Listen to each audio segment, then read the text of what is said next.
Are you looking for valuable business advice to reach that 7-figure revenue mark? Do you want actionable tips to properly navigate through every business challenge you encounter along the way? Let Tersh Blissett and Josh Crouch be your guide in getting you to the top here at Service Business Mastery. Tune in as they sit down with world-renowned authors in business, leadership, and personal growth who share valuable insights about management, marketing, pricing, human resources, and so much more. Let their nuggets of wisdom gold guide you in owning a thriving, profitable, and ever-growing business. Here are your hosts, Tersh and Josh. What is up, everyone out there in Facebook world, podcast world? I hope you're having a wonderful day. As you can see, my cohort Josh is not with us. He's still a little under the weather. For those of you who don't know, he's been sick for a week or two, and it stinks to be sick right around Thanksgiving time, for sure. So if you're the praying type, keep him in your prayers, and keep him in your thoughts, and his whole family and everything. With that being said, I am super excited to have Mark on the show, and we're going to talk about something that's one of our, I know everybody loves this topic, and it's our taxes. And the thing that I love about this episode is the fact that we're going to talk about how we can reduce our taxes and what we have to pay out and everything.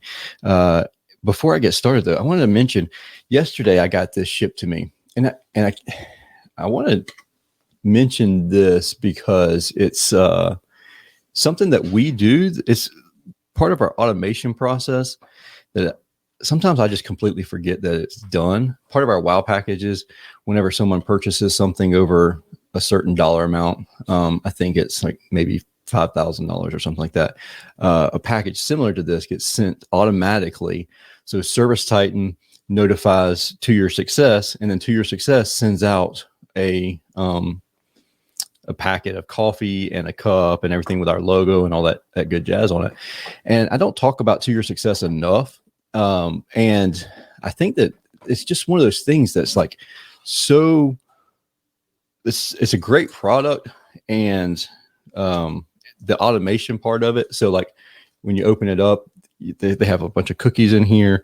You can set it up for coffee or candies or whatnot. And the thing that I love about it is the fact that it is automated, and so you kind of can set it and forget it within the platform. But I wanted to mention that they're not officially a sponsor, but anytime I need help with anything, To Your Success, the guys at To Your Success, they're amazing, and they're always willing to help us out. But enough with that.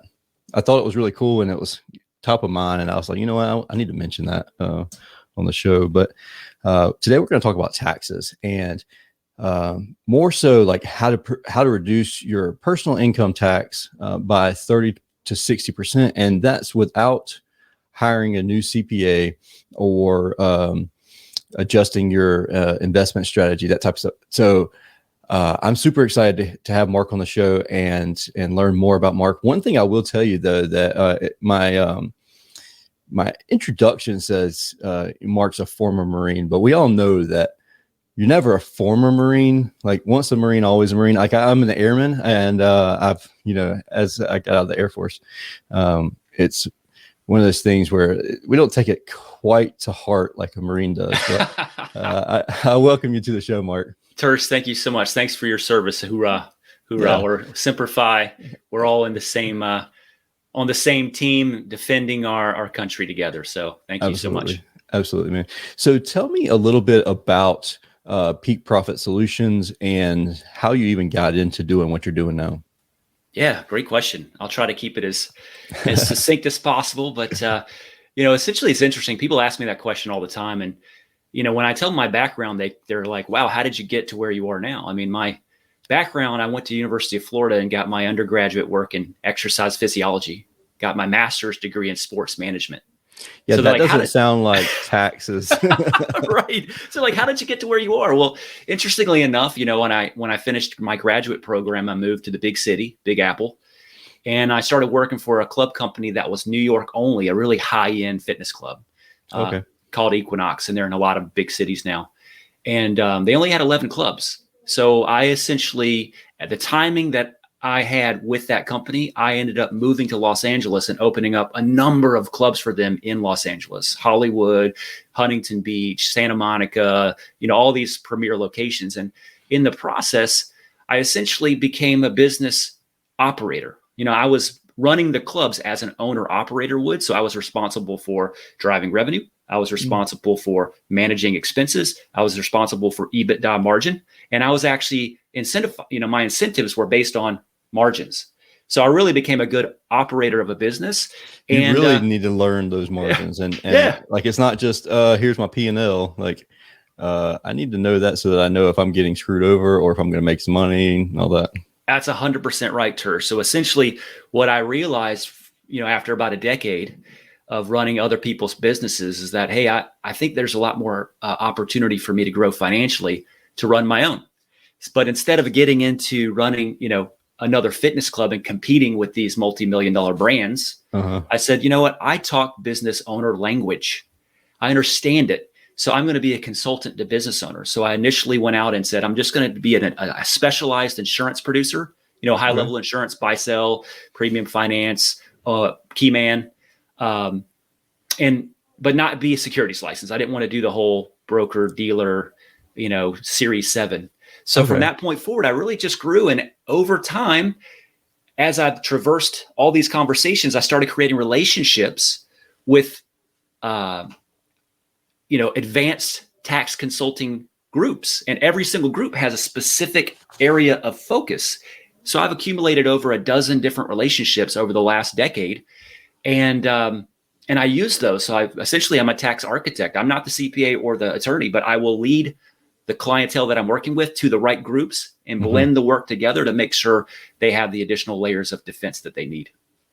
That's really cool. A lot of people don't even realize that this is even a thing. A lot of people don't think about a tax attorney until they have tax issues, like they're in like bad with IRS or something. They get that dreaded letter like you're getting audited and please provide 7 years worth of history. Right. And you're like, crap, what did I do with last year's taxes?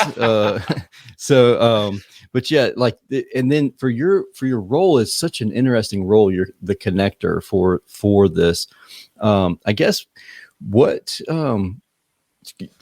run through your process of like, you can use me as an example. Like, hey, Mark, I'm curious how I can reduce my tax burden by 30 or 6%. Like, what do I need to do to get started? Like, what's our first steps and how to share that progression along the way? Yeah, great question, Tersh. Be happy to. So the first questions that I generally ask are, how are you structured?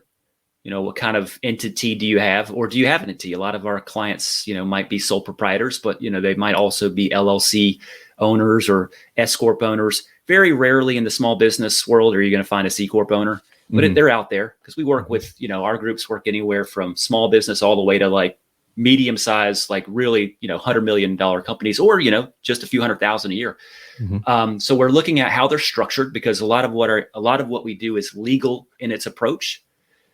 So we're not looking to replace the CPA.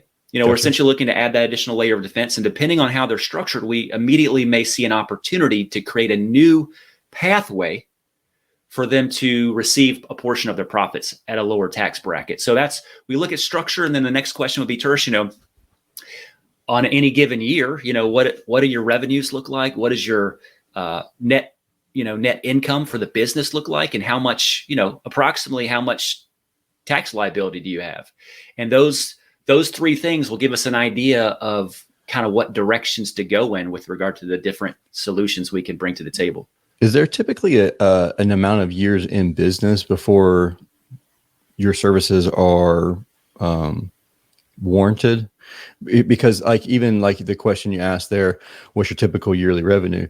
Some HVAC companies, when they first start out, they may have, I did 200,000 last year, but my goal for this year is 2 million. And so it's like, what are we going to do? You know what I mean? So is there hey, do you have 3 years of trends that we can look back on or something like that? Good question. I think the only thing we really need to look for is their current year success, and ideally their confidence that they can repeat that.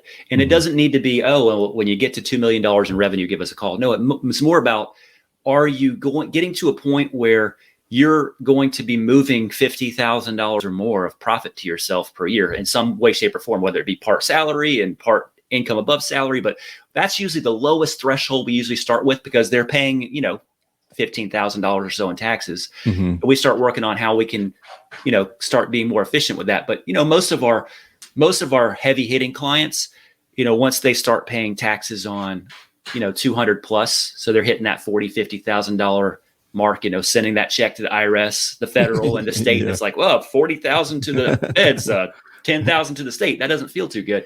Once we start getting there, that's when we can really start integrating a lot of different strategies for them. Okay, cool deal. Yeah. So that helps out a lot too, because I feel like when we went back when we were smaller, when we were first starting out, most of the times our CPA was like, oh yeah, we figured this stuff out, and like, you don't have to pay any taxes this year. We were able to write it as a loss. And is that kind of the strategy? I mean, you can only depreciate things so much. And sometimes we become successful by mistake. So it's like, we're at the $3 million mark per year, and it's just because we provide really good service and we happen to have enough demand. But we don't really know what we're doing when it comes to taxes. You know what I mean? It's like, I don't know how I did this. I got it here by mistake. And I hope that I'm not screwing myself up. Like, does that make sense? It does. It does. So very much so. And I can give you some examples of experiences that I've had working with business owners just like that. So yeah, share a couple of those examples, because that's where I feel like a lot of our audiences, and I've even been there myself, where it's like you come into the CPA's office. I mean, hopefully you're doing this conversation quarterly, but sometimes it's yearly, and sometimes you filed the extension and it's October and your first time walking into the CPA's office. So I've been very that guy true before. So yeah, sounds like you got some experience in that. I have done that once, maybe twice. So it's like, yeah, but like, you should have done this stuff in January and like all year long. It's October now, so you're screwed. So yeah, share some stories that you have there. Absolutely. And I would say that, at least 50% of the time when we're working with a small business owner that's built their business on their back, they've worked very hard, they provide a great service. And of course, when they provide a great service, people come, as you know, and all of a sudden they got a tax problem. And it just snuck up on them. So that is generally, when we're dealing with that situation, they're likely not doing quarterly meetings with their CPA. And even if they were, their CPA probably has a lot of clients and they don't have the bandwidth to do a lot of forward planning. They do as much as they know to do, but they're not really saying, hey, we need to look at these additional solutions and integrate those in. They're usually going to be saying, hey, what other expenses do you have? We can take that. Do you need to buy any equipment? Right? Because we could Section 179, that kind of thing. Yeah. So it's more like spend $1 to save 35 cents.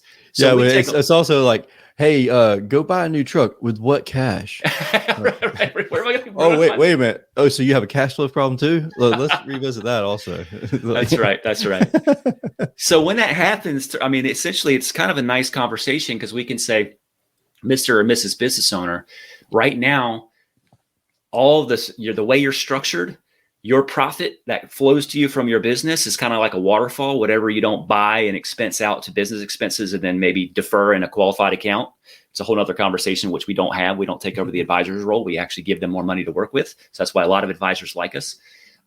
It just waterfalls down and hits that 1040. So you think about that punch right between the eyes. It's like, okay, here's your profit and here's the federal tax bill. And if you're in a lovely state that has the state tax on top of it, you're going to have that as well. So, and it's retail. I always say that's a retail tax bill. So what we do is say, Tersh, hey, let's look at the wholesale pathways, because you may or may not know this, but 55 of the top Fortune 500 companies last year, like Duke Energy, Nike, to name a few, They had billions of dollars of profit or hundreds of millions of dollars worth of profit. They paid zero federal income tax. Instead, they got rebates. So how are these 55 companies navigating that much profit and paying zero federal income tax? Well, they know some things that we don't know, and they have high level legal planning. So a lot of the groups that I work with, one in particularly, has 40 years of experience at Deloitte. And 15 years ago, they said, we're going to take this knowledge and experience and we're going to help that 9.5 million small to medium-sized business owners out there. They don't realize that they could create a new pathway. They could have another entity that essentially earns money from their main entity, but that entity is created simply for their family, and their family can take a whole bunch of benefits out of it that are essentially much more tax efficient, some of them tax-free, than actually utilizing them in their main business. And sometimes they can't even utilize them in their main business because they're not legally structured the right way. So we're always looking for new paths to move their profit to themselves. So you're saying individual would even create another business entity separate from the actual business itself? 100%. Okay. All right. And so what about like hiring kids, our children, to do certain jobs? Now, can that be done within the business, or would that have to be done within the second entity, or that kind of muddies it a little bit, I think, maybe? Yeah, it's a good question. And generally speaking, when you're starting to look at the fringe benefits, because there's about 20 different ways in the tax code, and they've been there forever. Right. Now you can essentially take benefits from the company and deem them not taxable because they're not profit or income or salary. It's just some of that is paying kids. Some of it's like, hey, we can actually reimburse college tuition, all these different things.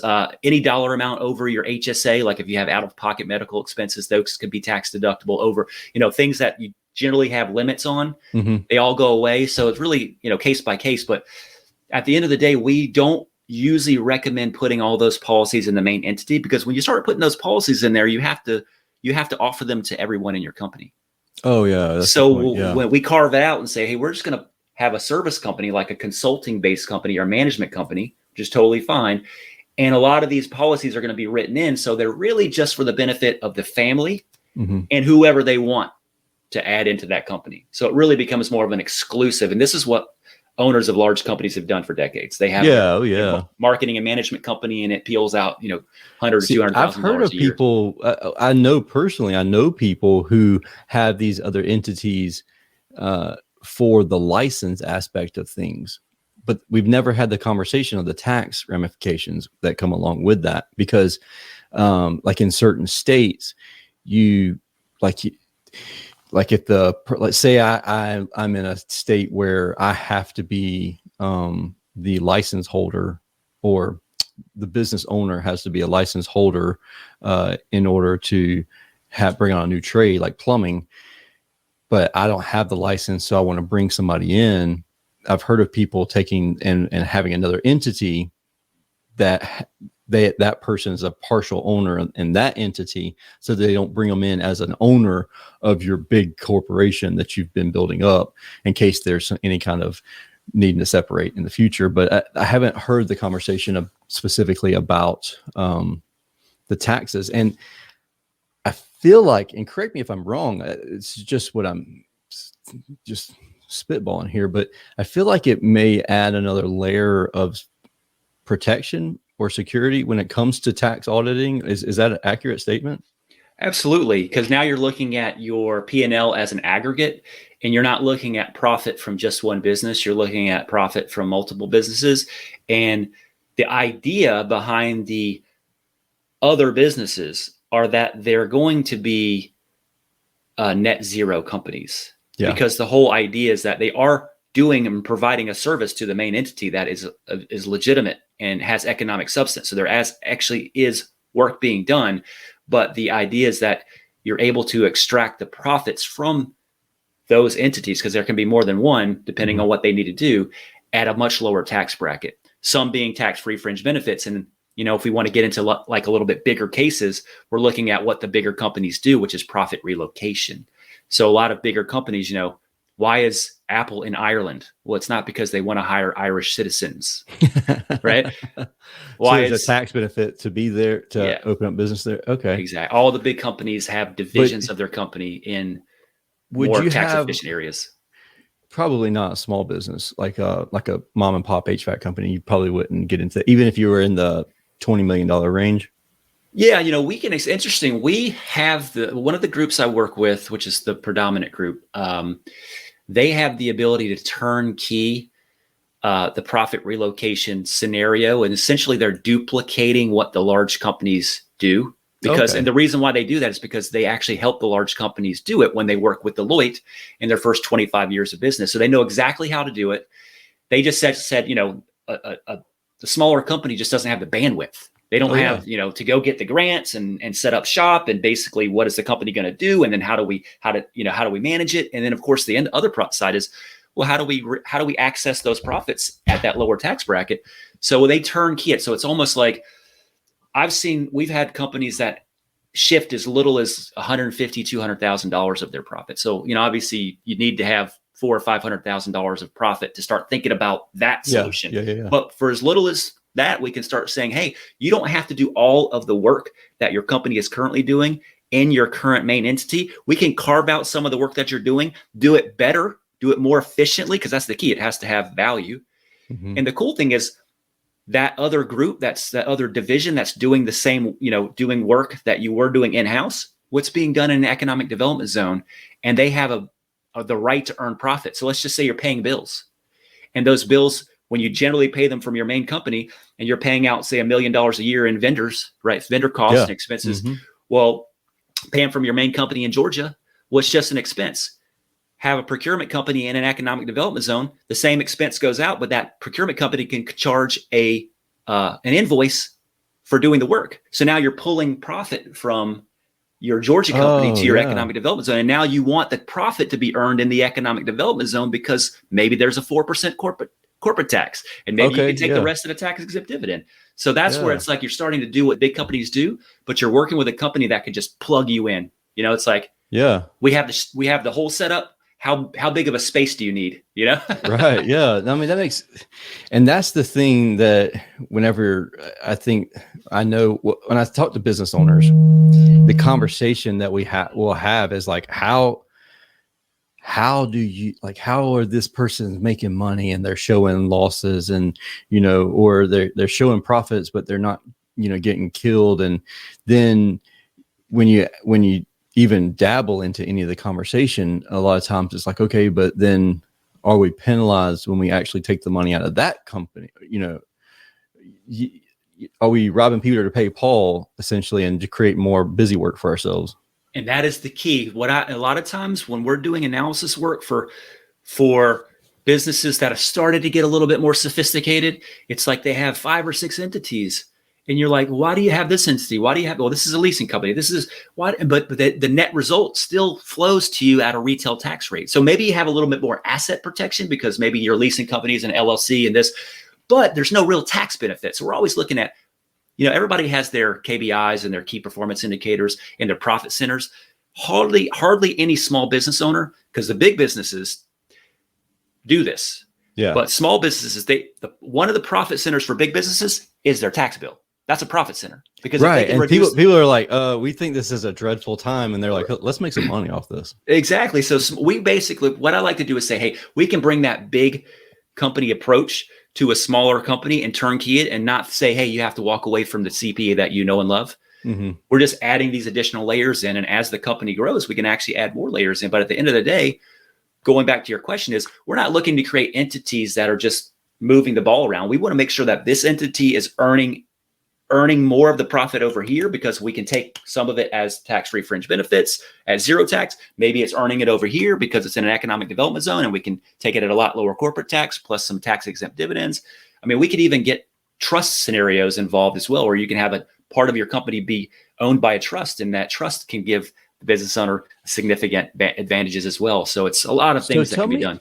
Tell me this, what happens? I've got like 1,000 questions that keep popping in my brain, but the last thing that you mentioned there, especially with the trust and everything like that, what happens whenever we have a business acquisition scenario? Like, do you run into that very often? And is it like, all right, here's our 5 accounts, here's our 10 different, things, but you're only purchasing the main corporation, or you're purchasing all of this, or do you ever see a scenario where they're like, you have 6 different, entities? Like, that's shady. I'm not buying your business, or that's too confusing. I don't want to purchase your business. Have you ever seen that type of scenario? Great question. And I actually have that question sometimes with business owners that we're working with that are saying, hey, we've been doing this for a while and we're not ready to stop yet, but we're probably going to be looking to sell in 3-4 years, maybe 5 years. How's it going to work with these different divisions? One is obviously for our family. Yeah. So it's an easy conversation, Tersh. We say these divisions can be shut down just as fast as they can be set up. Okay, cool. So what the acquirer is really buying is your base company. Gotcha. But you're showing them an aggregate. You're saying, hey, here's where all our profits going. And a lot of times they say, well, we want to keep that. We want to keep that division going. Like, let's keep that going because the tax benefits move to the new owner. Mm-hmm. But they don't have to. Let's just say they don't like it. They're like, I just want to black and white. I mean, not that this is not black and white. This is it is tax code stuff. But they're just like, I just like paying retail. I don't want to do anything outside of what I know. And so, but I will say this last thing on that, Tersh, is that becomes a whole nother conversation. Because a lot of business owners don't realize that they can legally eliminate or defer, depending on the situation, the capital gains tax that they have to pay when they sell their business. And I always get that. That's a question that, like, we've had several business brokers on the show, and they're like, it's very important the way it's worded when you sell your business or when you're purchasing a business because of capital gains tax. Like, not as much the purchasing aspect. Well, it's the seller doesn't want all of this stuff, but yeah, keep going. I didn't mean to interrupt you there. No, you're hitting the nail on the head. I mean, essentially I'll get 2 scenarios. A business owner that's like, hey, I heard you're really good at tax efficiency and I have a big tax bill. And I'm like, great. Tell me about it. They're like, I sold my business about 6 months ago and I'm going to have to pay taxes on, $1 million or whatever. Mm-hmm. I've seen more. Some of them say $20 million, but some of them say, a few $100,000, doesn't matter. They still have to pay capital gains tax, which is generally going to be at the lowest amount, 23.8%. Exactly. But in other states like California, 35. So that's a big chunk of change for something you sold that you worked your whole life on or a long time to build. And that's when I'm like, well, I can help. But I could have helped you a lot more if you told me before you sold, because it's assignment of income. It's essentially saying, hey, when you're structuring that sell, the seller doesn't really care who they're paying as long as they acquire the business wholly. Yeah. But if the income is assigned to you, Mr. Business Owner, then the tax bill is due as soon as that payment is made. But if you can assign or convey, and it doesn't even have to be all of it, it can be a portion of the sale into another environment where it's controlled. Like, you might not own that environment, say it's a trust, but you control it fully. Well, there's no taxes due. So essentially you can bifurcate the tax bill, either 100% or a portion of it, by simply assigning or conveying a portion of your interest of the business into another environment prior to the sale. And now you can actually put that money to work, right? Yeah. Instead of saying, well, 30% went to the government, now I can put it to work. No, I got almost all of it and I can put it to work. Or you sold and you're like, all right, so the way my calculations work here, I need about $500,000 to live out the rest of my life. Right. And you're like, okay, so when I sell the business, I'm going to make $500,000. Oh, guess what? 23% of it's going to taxes. Oh, so I'm short 23% of my 500. Now I got to get another job. Like, 100%. We can basically take that 500 and say, guess what? Let's put it over here first. Let's put the assignment of your asset in here first, which you can fully control. So now the 500 makes it in here. And then you can start reinvesting in earning interest without gains. And then depending on the structure, it may be that you're just paying taxes as you take money out in little pieces. Yeah. Or it could be, some structures are efficient in almost eliminating tax, but that's a whole nother more complex conversation. So one of the things that you mentioned early on, and I didn't want to go back to it because I know we can get into a rabbit hole with this conversation, but I really want the audience to catch it and really just gnaw on this for a hot minute, and that's the fact that you mentioned in the conversation about visiting your CPA quarterly, and you even mentioned that a lot of CPAs can kind of be stretched thin, and they're at their limit of being able to offer additional services. I'm guilty of it. Now I have a CPA that's 300 miles away from me, but I've been the person who was like, "Hey mom, who did you use? Who's your CPA?"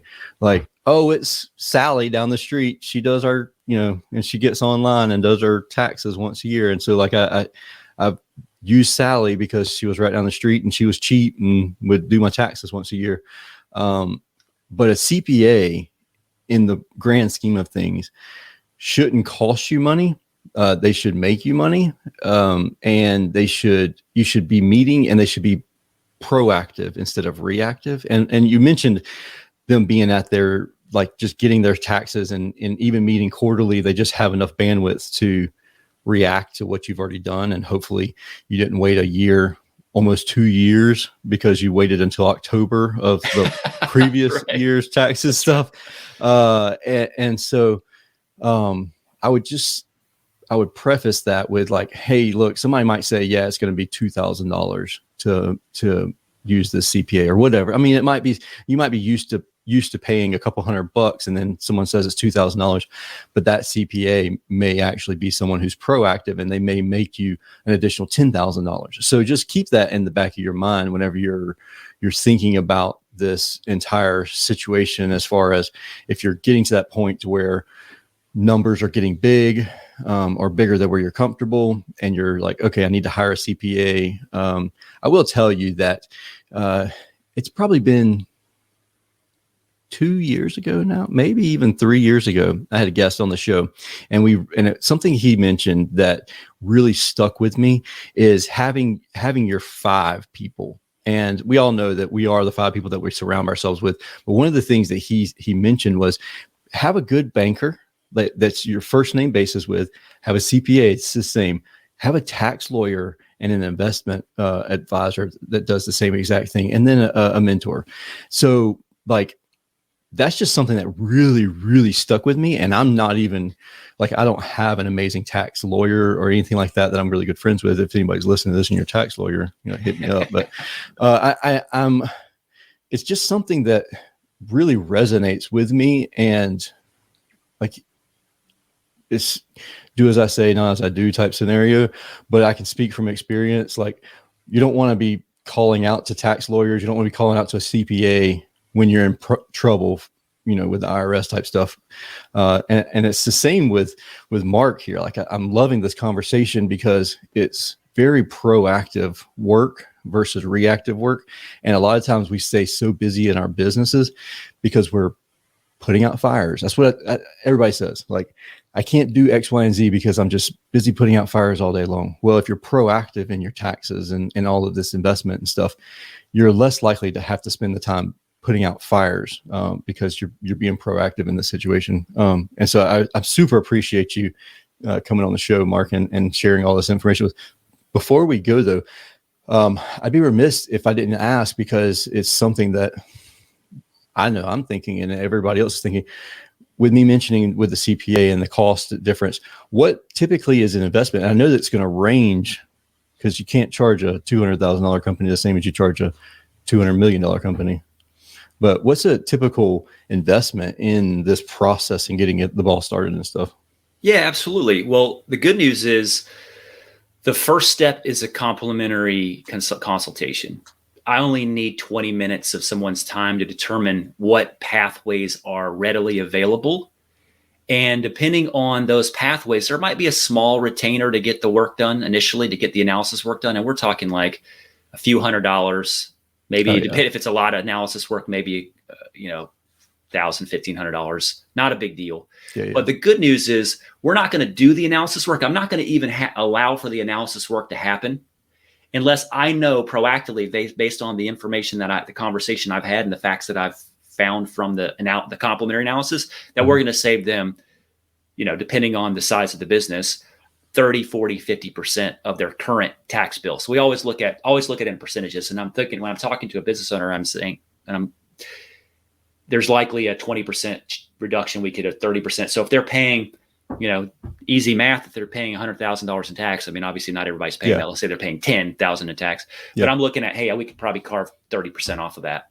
So if that's $3,000, or if they're paying $50,000 and it's $9,000 or $12,000 or whatever it is, well, if they know that they can do some analysis work for a few $100 and then maybe engage with us for a couple of $1,000, and all of a sudden they're saving 3 times more in the same year. So we're talking about a ROI in the very first year. So I always go back to investments. Well, when you gave your investment advisor that, $1,000 and you're like, I hope it can give me 6%, but you might lose all your money too. I'm saying, well, this is pretty much a guarantee. We're using tax law to take that dollar that you're using for us to help you structure better, and we're going to give you back 5 from tax savings. Once the relationship has been initiated, is it typically like you can typically figure it out within that first year, or is this something that you need to do an analysis every year on?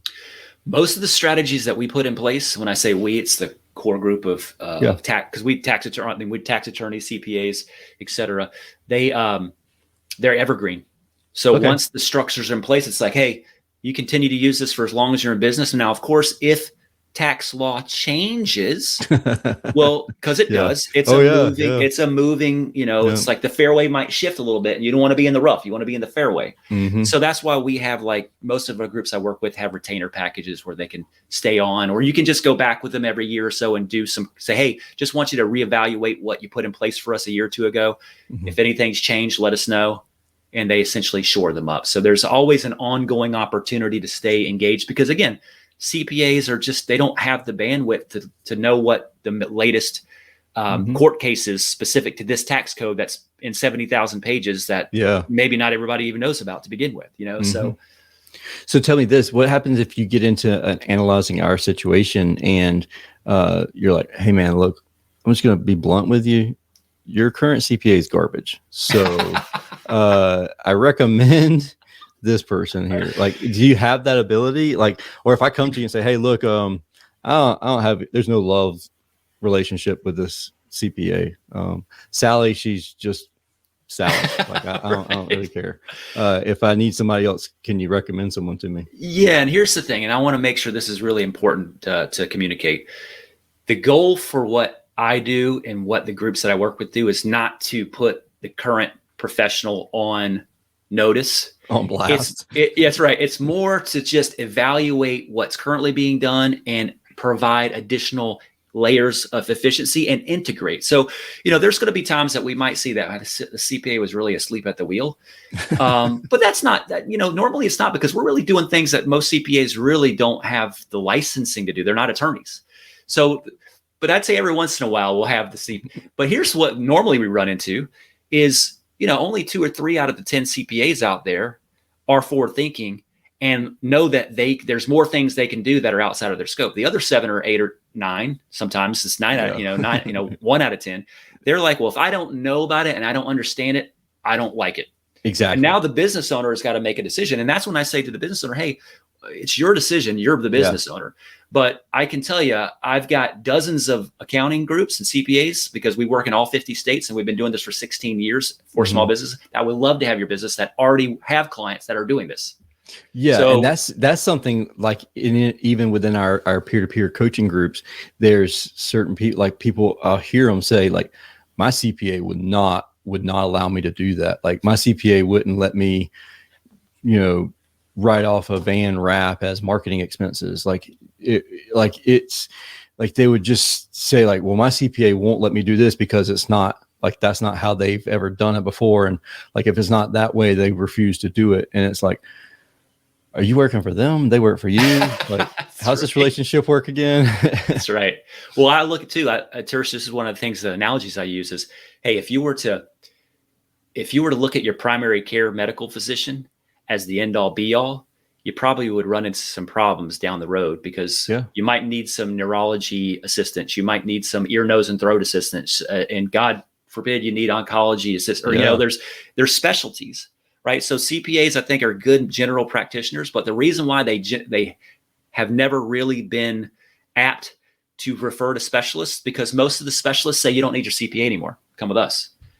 So now what we do is say we will be the specialist that doesn't take business away from your CPA, unless of course they're being hard-headed. Yeah. Or you realize that they're not valued to you. And then we say, hey, we're not going to become your CPA, but we have dozens of CPAs we can refer you to. Why don't you interview these two? They already know us. They already have clients that work with us. Maybe you'll like one of them. So that's kind of how we roll. Sweet. And website, best place to get in touch with you. Peak Profit Solutions. So Peak Profit Solutions, that's solutions with an S at the end, peakprofitsolutions.com. You'll have my ugly mug on it, a little bit about me, some ways to schedule a complimentary consultation if you want it. Mark, man, I appreciate it. I've gotten tons of knowledge out of this and even thought about things that I've forgotten about in the past that I need to rekindle relationships with people. So huge shout out to you. And I really appreciate you spending some time with us today. Thank you so much. This has been my pleasure, Tersh. Thanks so much for hosting such a good show. Absolutely. If anybody has any questions, please do not hesitate to reach out to Mark. This is one of those things that I really believe that's going to be a massive value for you. If you have any questions for me, as always, don't hesitate to reach out to me as well. With that being said, I hope you have a wonderful and safe week until we talk again next time on Service Business Mastery Podcast. It's a podcast focused on service business owners, managers, and technicians who are considering becoming business owners themselves. Until we talk again next week, be safe. Thank you for listening to this episode of Service Business Mastery. Now that you are equipped with essential business advice from this impactful conversation, you are one step closer to becoming the successful owner of your dreams. If this episode has been helpful to your business journey, don't forget to subscribe to the show, leave a rating, and share it with other owners as well. Visit servicebusinessmastery.com to learn more.